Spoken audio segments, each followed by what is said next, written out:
So that's how you keep your paddocks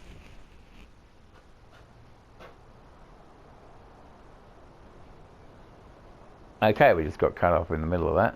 That's how you keep your paddocks nice. So I'll run this second video now.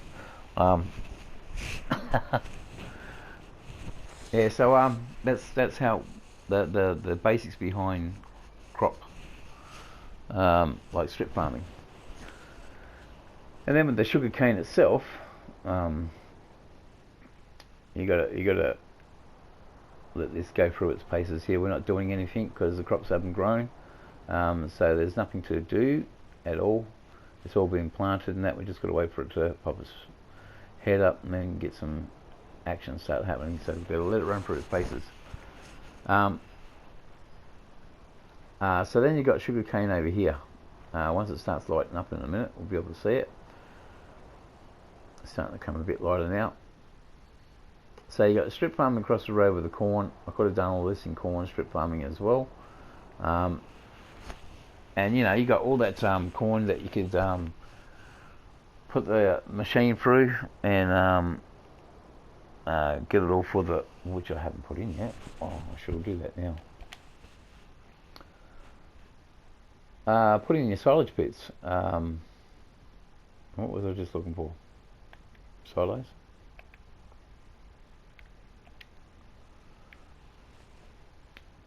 Yeah, silage pits. Eddie's going to be proud of me because I'm using straw ones. Actually, shall we do it that way or the other way?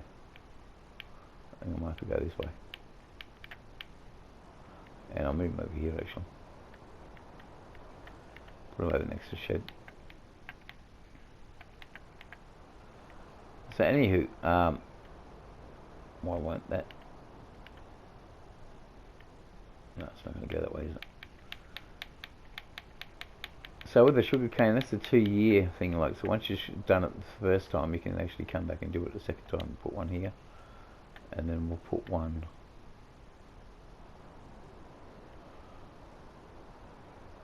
just there.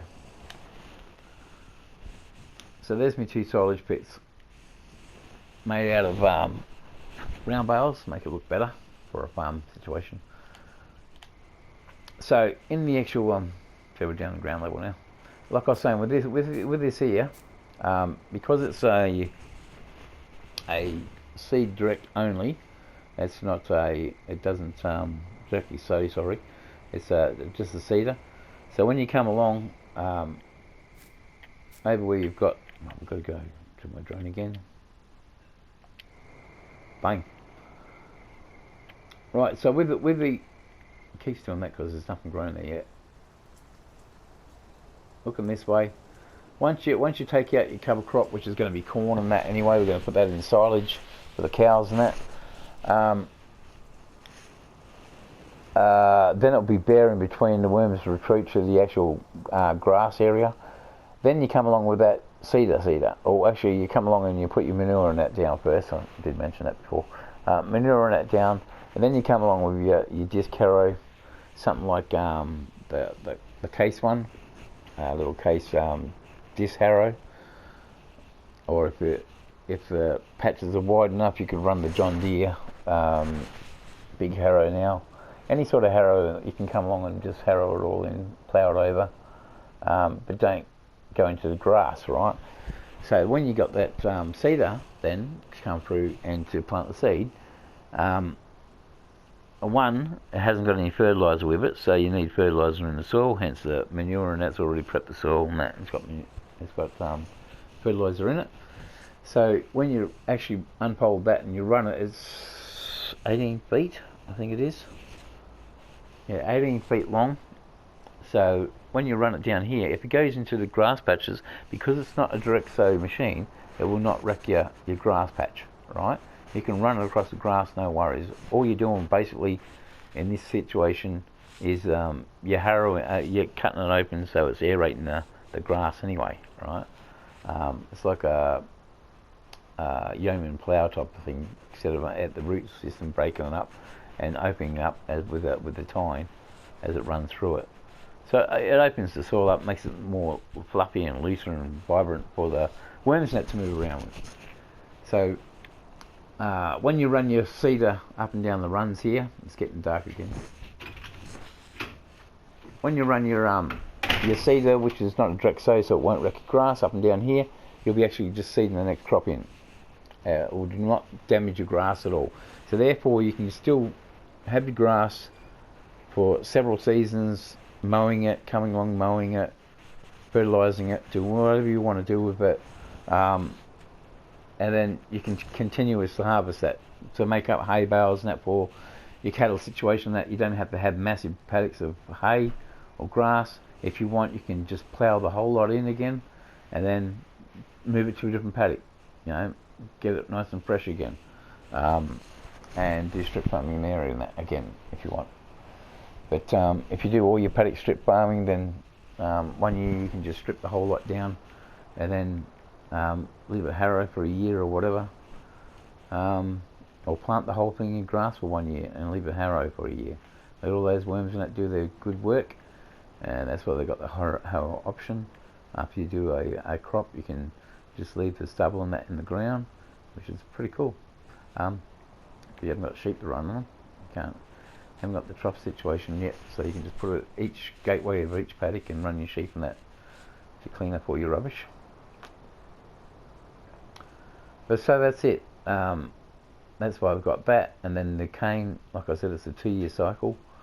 So once it starts to grow and it's harvested, then you just have to fertilise it and then again, and then it will grow again for the 2nd year. It's a 2-year cycle, same as propolis, but with this one you can, you know, you can grow it the 2nd year and use it. So that's the map. We've gone over time.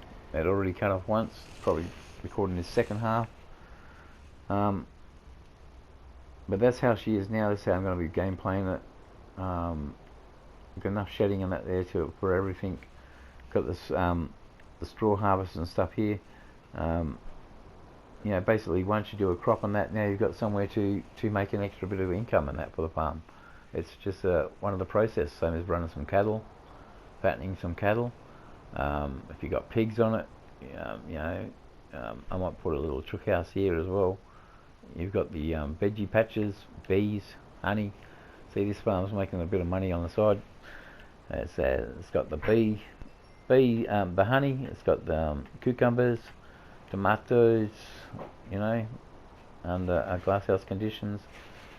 We got silage and stuff we can make. We got bales of straw and hay that we can make. You know, we have the pellets full of pellets that we can make money off of. It's all about adding income, you know, to and increasing profit margin on the actual straw and hay. Just sell it for straw and hay. You put it through a process and then you sell it for pellets. And those pellets break down really good in deep litter situations. Gives the animals and that something to do if they're in a closed-in environment like the European sheds and stuff. Like that's a shed, no yard. Piggeries, give them something to root around in and stuff, and find little tidbits here and there. It keeps them active and keeps their mind active. Chickens, same thing, scratch through it all, break it all up, absorbs the manure.